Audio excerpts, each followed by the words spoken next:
Alright, hello everyone. This is going to be a really quick unboxing video for the new GoPro Hero 3 Plus. I just got it today, and I got it from Best Buy. It just came out, hit the stores yesterday evening, and I just went and picked it up today. And I got to tell you, this is a really neat little camera. I've actually already unboxed it, but what I'm going to do is show you exactly what you get with this camera, and we'll just go ahead and start right with the camera. First thing that's changed with the GoPro Hero 3 versus the Plus is a new sleek design of the case.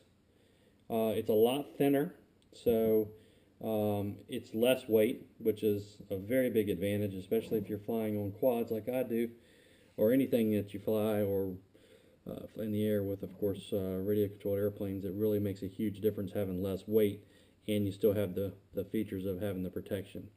So the case is designed differently. It's lighter. It's thinner. The other neat feature I like about it is that it's a lot easier to get open. On the previous Hero 3, you had to basically slide something and pull it back. Now it's as simple as just grabbing it, and that's it, and the case opens. So they made that redesign a lot nicer. So that's one of the other features, the new features that came out with it. The other couple of changes that I see that's been made is with the operating of the camera. You've got a new 1080p mode called Super View, or also Super Wide, and basically it's an ultra wide angle shot.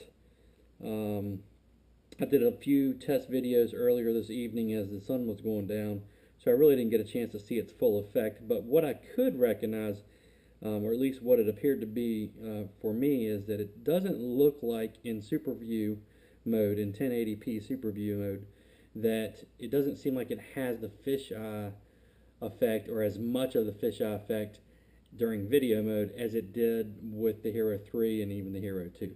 I may be wrong, but that's just my first impression of it. Bear in mind it was a little bit lower lighting. I do, however, see the fisheye effect when you take a photo in wide mode. So maybe there's a difference in Super View versus regular wide. But the new mode is 1080p Super View, which is wider than regular wide. And the frames per second have changed a little bit. The maximum frames per second in 1080p Super View is 48. And then you can change the frames per second down to 30, and then the lowest 24.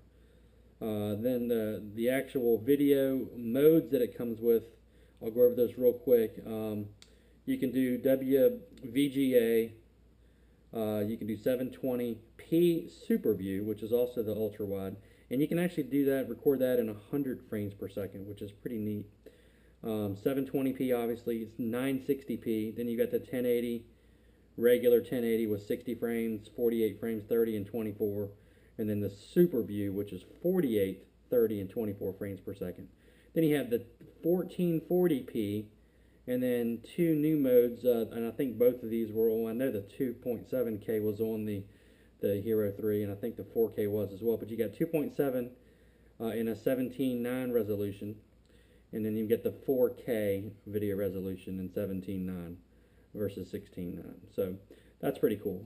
Let's talk about what you actually get with the camera. Okay, obviously the camera, I have the black edition, so mine comes with the wireless Wi-Fi remote, which is really cool because you can basically operate the camera from a really good distance away. I was actually very surprised at how far this remote will work. I tested it tonight. I went down to the very end of my driveway, had the camera set in basically where it is, and I was able to turn it on and off, which is approximately 95 feet from the end of my driveway to this bench.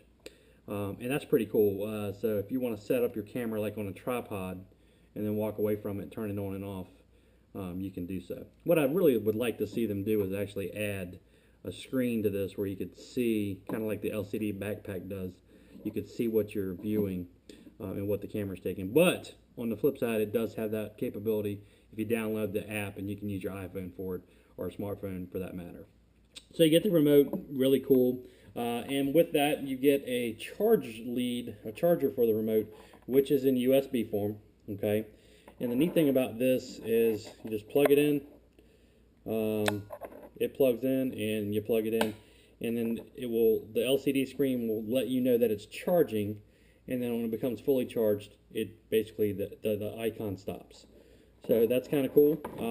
Charge lead for your GoPro camera comes standard with all of them is a USB. This little thing here is a keychain that goes into the remote. You get your standard mount, which I actually have one off the camera here, which I'll show you. Your standard mount that comes with it. You get two different cases. Basically, you get the fully waterproof case, which this one is actually waterproof down to 131 feet or 40 meters. So if you want to take it scuba diving with you, you could. So this is the full waterproof one, and then you have this one, which is still in the package, and I'll show you what it looks like out the package, and that's this here. This is where it allows you a little bit more sound. It's not waterproof, but it allows more sound to come in. So you also get two mounts that come with it. You have a rounded or this a little bit curved mount. Then you have a flat mount, and then you have this little white gadget here, and I'm going to tell you what that is right now. I didn't realize it until I read the manual, but this is designed to go around this part of the camera like such, and that is designed to prevent vibrations from the camera on the mount at high speeds, like if you're on a motorcycle. I had no idea what that was until I actually saw that in the manual, which is pretty cool. You get an additional mount. This mounts it a little bit higher, gives you a little bit more room to angle it down, and you get the swivel mount. Alright, so a couple other features real quick I'll note on. The battery life on this has been extended. I believe it's an additional, I think it's 20% or even 30% longer battery life. I have noticed that. I actually had the Hero 3 briefly until I realized it came out with the 3 Plus, and then I went back to Best Buy, and I was able to exchange it, fortunately, because I was within my time frame of that. Didn't have the Hero 3 for long. Anyway, so the battery life is better. I believe it's 30%. Don't hold me to that. And a few other operating features is pretty neat that I've gone over. And of course, the case being lighter. I mean, everybody wants to use the case. I do when I'm flying, let's say like on my Quad 350, my Blade 350. I'd much rather have that waterproof case on it than not. So I'm really looking forward to flying that on my Quad and seeing how it does being a little bit lighter. Anyway, I hope this has been helpful. I would highly recommend going out and getting yourself a Hero 3 Plus.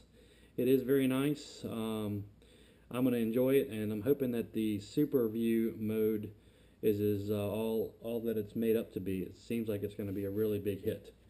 Anyway, that's all for now, and I do appreciate you watching. Feel free to comment, and please subscribe. Take care, and thank you.